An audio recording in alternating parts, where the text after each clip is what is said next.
Andrew Scott, welcome back to Toronto. Always great to have you here. Thank you. I, Great I to be think we here. might have to get you an apartment in Toronto, it looks Yes, I like. know. We're just up to one, just for September of every year. Yeah, yeah. Yeah. Well, we can arrange that for Yeah, you. thank you. What a spectacular film and amazing performance from you. And I just can't even imagine, getting a call or even getting the script and you saying, no way. Like, Yeah. I can't even imagine that. Yeah, we were all totally blown away by the script. I think it's the script is what chiefly has attracted this cast. We've got an extraordinary cast in this one, yeah. And it's because it's such an extraordinary story and nobody knows this story. And we were all a bit like, God, are we alone and thinking that we don't know the story? Is it just something that's just bypassed us? But actually, people just don't know the story. Yeah. And that's what makes it so exciting that it's out there. In the Well, how mainstream. familiar were you before you Not started at this? all, not Really? at all. Like, not Didn't- even the miners' strike? Oh no, I knew the Yeah, miners' strike yeah. a little bit. I was born in Dublin, so Yeah. I didn't. It was just maybe a little bit before my time. But I was aware of it, but I certainly didn't know about the alliance between LGSM and the miners. Not at all. Pretty amazing. Yeah. Your scenes are, there's not a ton of them, but they're so pivotal, Yeah, so yeah. emotional. How did you get through this? Well, I was really, really delighted to be playing a character that was sort of low key. I thought that struck me as something very cinematic. I love those characters that have a lot going on underneath this surface, and characters that aren't particularly garrulous and talkative and flamboyant. And I actually thought the character was very distinct because he wasn't a big, loud, dramatic type character. I thought there was something very beautiful about it, and the story arc is very gently and slowly revealed. And I thought it was beautiful. And the scenes, I always think this character is interesting because it's a character who's not struggling with his sexuality, but someone who's actually struggling with their nationality, and someone who's been ostracized from home for a long time and hasn't been anywhere near their family or their hometown, which is really just erodes away at the soul. And what listen, you've worked with some great people over the years, had Yeah. some wonderful opportunities, but this cast, This cast is out of this world. Yeah, it's really. really, Bill and Yeah. Imelda, Patty, Yeah. and then the supporting cast in terms of just, not big stars yet, but Yeah. I'm sure everybody in their own right is going to rise Absolutely, after this. yeah. What was it like to work with such a huge ensemble? It was really unusual to work with so many people on a movie. I don't know. You never really work with 15 people in the same scene, and that was the case most of the time. Usually it's like 3 or 4 people, and then occasionally you might have a group scene. But we were all together en masse all of the time. There were just 15 of us, fighting for attention, throwing in our lines the whole time. And it was kind of guerrilla filmmaking, so they just kind of found people, and so you had to be always active. You didn't just wait for your close-up and then do your bit and then go back to your trailer. It was very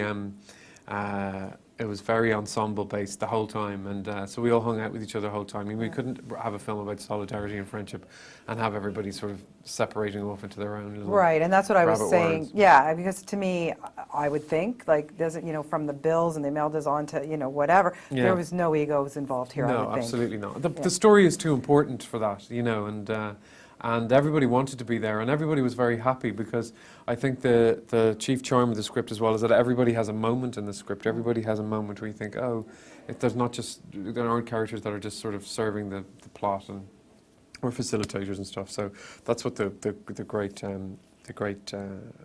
achievement of the script is, I think, as well. There's so much going on. There's so many underlying themes and things that you want people to get from it, and I know, it just...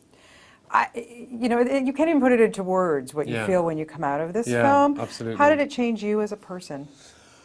Well, I think what I really like about it is that we talk so much, in this day and age about how we're all so different to each other, how men are different to women, and how gay people are different to straight people, and how English people are different to Irish people, and Protestants are different to Catholics, and black people are different to white people, and all that stuff. We're surrounded by that all the time, and that sort of suspicion and fear of other people and fear-mongering. And what I love about the message of the film is that it says that we're all essentially the same. Of course, there are different things that culturally separate us, but our wants and our needs and our dignity and our capacity for kindness and solidarity is there within us all. And I think the fact that the film can do that, can relay that message without sort of whacking us over the head, is chiefly down to the fact that it is so funny. It's such a funny movie, and they wanted to make a film, and we all did. That was mainstream comedy, because you can definitely sew in some politics and sew in the stories of these true life heroes if you make it an entertainment and you make it a film for everybody. And we say it's not an art house film. Yeah. It is about union politics, and it is about a period in gay rights, but it is a film that you can take your grandparents, your grandchildren to see, and you'll come out changed, hopefully. And I really do think certainly the response in Toronto has been, I mean, it was extraordinary. I mean, we opened at Cannes, and it was extraordinary there, and so we're really hoping that the whole world can get a chance to see it. I think so. I don't hope think you're so. going to have a I hope worry so. with that. Okay, so you're an old veteran of stage and film and Yeah. TV. I mean, really, Yes, dude, yes, what yes. is there anything you have not done? But do you have a preference? Well, to be honest, I did a play this year. Yeah. I played a rock star in a play at the Royal Court Theatre. So the idea of doing a play again now fills me with total dread. Yeah, I think you always want to do the thing that you just haven't done. Theatre is it's exhausting. Yeah. You know, you do 8 Scary shows a stuff. week. Yeah, and it's Yeah. scary stuff, and it's big, and you usually have to plumb the depths of your soul. But I don't really. I love the theatre, and I would never give it up, because it's sort of, if you don't feed those muscles, you kind of lose them if you don't exercise them.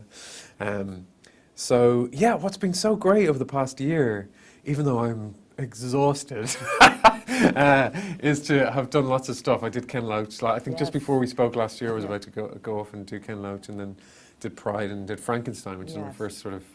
Yeah, I want to ask you Studio about that, picture. because tell me about that. Yeah. That just sounds so fascinating. Yeah, I think it could be really special, actually. It's with Dan Radcliffe and James McAvoy and Paul McGuigan, who I worked with on Sherlock, is directing it. And yeah, it's for 20th Century Fox, so it's a big number. I was a bit like, looking at the sets, and it's be absolutely extraordinary, the design of it. And I think it'll be. I play a character called Turpin, who I describe as the man of, if Frankenstein is about science versus faith, religion, I play the man of faith. And it's a very, very beautiful character, actually. I think I really enjoyed playing it, and we shot that for 4 months at the beginning of the year. And I think there's some opportunities for really, really lovely acting, as well as in the big Scope of things. That Dan Radcliffe, yeah, he's turned into something quite and special, he's doing so brilliantly. Yeah. I think he's just doing it so well. He's been on Broadway 3 times now. I think, what age is Dan? He's 24 or 25, and he's just doing it right. And I was looking at him, in Frankenstein. He was just doing such gentle, such beautiful work. I think he's going to really do some even more amazing work in the next couple of years. Okay, all your fans need to know what's going on with Moriarty. I knew I was saving that to the end, because I do. oh my I'm God, well the used to it Sherlock now, is yeah. so huge. Yeah. It's such a fantastic show. Yeah, it's Can you tell us anything? I can't tell you anything. It's Dude, I'm it's, your friend. I know, I'm sorry. It's breaking my heart here. You're breaking my heart. I'm sorry. Yeah, no, well, no, it's it just continues. It's so funny, just getting Pride out there at the moment. Yeah. I can tell with you guys. You're always like, what way are you going to wrap the question up? Unfortunately, the answer is always no, because I don't want to spoil it for people. People No, think we they don't. want to know the answer. No. I always say that, but they don't really want to know the answer. But what a great opportunity, Yeah. whatever happens, Yeah. to play someone like Moriarty, huh? Yeah, absolutely extraordinary. Well, the best thing about it is that he's a lot of characters in one. Yeah. So I think that's maybe why it's afforded me to play a lot of different stuff afterwards, because because people associate him with being a little bit chameleonic himself. So it allows me as an actor to sort of maybe be a little bit more accepted if he was just the one thing in different roles. But it's great, and it's changed all our lives, and it's really exciting to be here. Benedict is here in Toronto at the Imitation Game, and we all went en masse recently to see Martin Freeman is doing a play. He's doing Richard III Yes. in London, and so Benedict and I and Lou and Amanda and some of the gang, we all went to see him in the theatre the other night. So everybody's doing such fantastic things, and so it's great to have great friendship from it as well. Well, it's great to have you always coming back Thank you here. so It's much. always a Lovely to pleasure see to you. talk to And you. hopefully we'll see you next year. I hope so. No, you see, you have to. Yeah, You've I've got to come committed. back next year. Well, you've I might do committed. your job. I might operate the camera. I'm not taking Oh, your job. no, but we'll take you in our team Okay. anytime. What Are can you I do? kidding me? I could be a sort of I don't be your care. consultant. I don't care. We'll I'll pick up figure your it all dry out. cleaning.